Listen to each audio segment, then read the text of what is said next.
ആകാശവാണി നമസ്കാരം. പ്രത്യേക വാർത്താ ബുള്ളറ്റിൻ വായിക്കുന്നത് കൃഷ്ണ. പാർലമെന്റിന്റെ വർഷകാല സമ്മേളനത്തിന് തുടക്കമായി. 2024ലെ കേന്ദ്ര ബജറ്റ് ധനമന്ത്രി നിർമ്മല സീതാരാമൻ നാളെ രാവിലെ 11 മണിക്ക് ലോക്സഭയിൽ അവതരിപ്പിക്കും. പ്രധാനമന്ത്രി നരേന്ദ്രമോദിയുടെ നേതൃത്വത്തിലുള്ള മൂന്നാം സർക്കാർ അധികാരത്തിലെത്തിയതിനു ശേഷമുള്ള ആദ്യ ബജറ്റാണിത്. സമ്മേളന കാലയളവിൽ 6 പുതിയ ബില്ലുകൾ സർക്കാർ അവതരിപ്പിക്കും. അടുത്ത മാസം 12 വരെയാണ് സഭ സമ്മേളിക്കുന്നത്. ഇന്ത്യ അതിവേഗം വളരുന്ന സമ്പദ് വ്യവസ്ഥയായി തുടരുകയാണെന്ന് 2023-24 വർഷത്തെ സാമ്പത്തിക സർവേ റിപ്പോർട്ട്. ബജറ്റ് സമ്മേളനത്തിന്റെ ആദ്യ ദിനം ധനമന്ത്രി നിർമ്മല സീതാരാമൻ പാർലമെന്റിന്റെ മേശപ്പുറത്ത് വച്ച റിപ്പോർട്ടിൽ ആഗോള പ്രതിസന്ധികൾക്കിടയിലും കഴിഞ്ഞ സാമ്പത്തിക വർഷത്തെ ആഭ്യന്തര വളർച്ച രാജ്യത്തെ സാമ്പത്തിക നില മെച്ചപ്പെടുത്തിയതായി പറയുന്നു.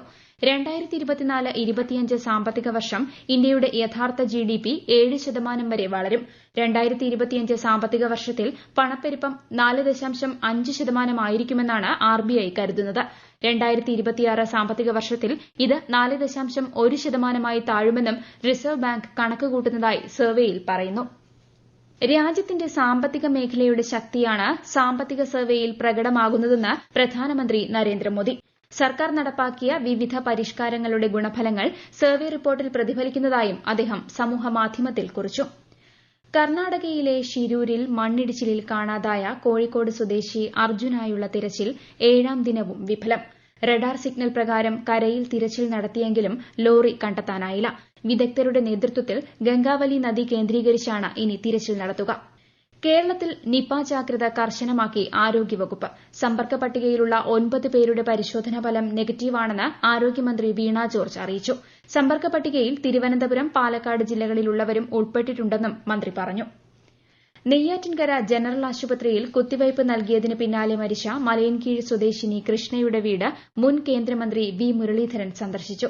സംഭവത്തിൽ സംസ്ഥാന സർക്കാർ ഗൌരവമായി ഇടപെടണമെന്നും അദ്ദേഹം പറഞ്ഞു.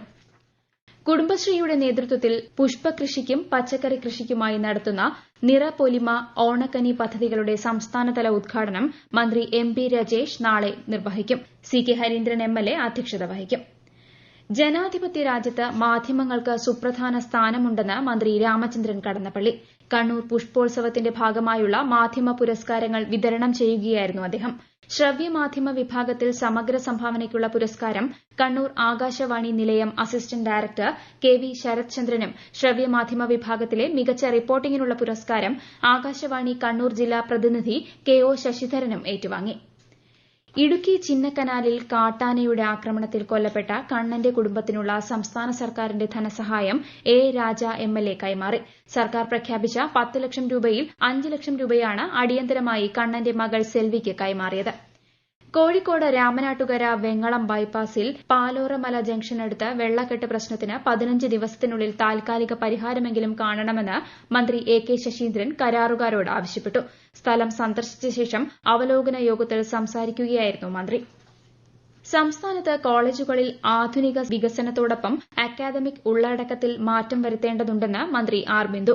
പാലക്കാട് നെന്മാറ NSS കോളേജിൽ റൂസ പദ്ധതി പ്രകാരം 2 കോടി രൂപ ചെലവഴിച്ച് നിർമ്മിച്ച കെട്ടിടം ഉദ്ഘാടനം ചെയ്യുകയായിരുന്നു മന്ത്രി. വിദ്യാഭ്യാസത്തിന് ശേഷം തൊഴിൽ നേടാൻ ഉപകരിക്കുന്ന പദ്ധതികളാണ് ആവശ്യമെന്നും മന്ത്രി പറഞ്ഞു. ശ്രീലങ്കയിൽ നടക്കുന്ന വനിതാ ഏഷ്യ കപ്പ് 2020 ക്രിക്കറ്റിൽ തായ്ലൻഡിനെതിരെ ബംഗ്ലാദേശിന് 97 റൺസിന്റെ വിജയലക്ഷ്യം. ടോസ് നേടി ബാറ്റിംഗ് തെരഞ്ഞെടുത്ത തായ്ലൻഡ് നിശ്ചിത 20 ഓവറിൽ 9 വിക്കറ്റ് നഷ്ടത്തിൽ 96 റൺ എടുത്തു. തപാൽ വകുപ്പിന്റെ ഇന്ത്യ പോസ്റ്റ് പേയ്മെന്റ് ബാങ്ക് വഴി കുറഞ്ഞ പ്രീമിയം തുകയിൽ ക്യാൻസർ ചികിത്സാ പരിരക്ഷ പദ്ധതി ആരംഭിച്ചു.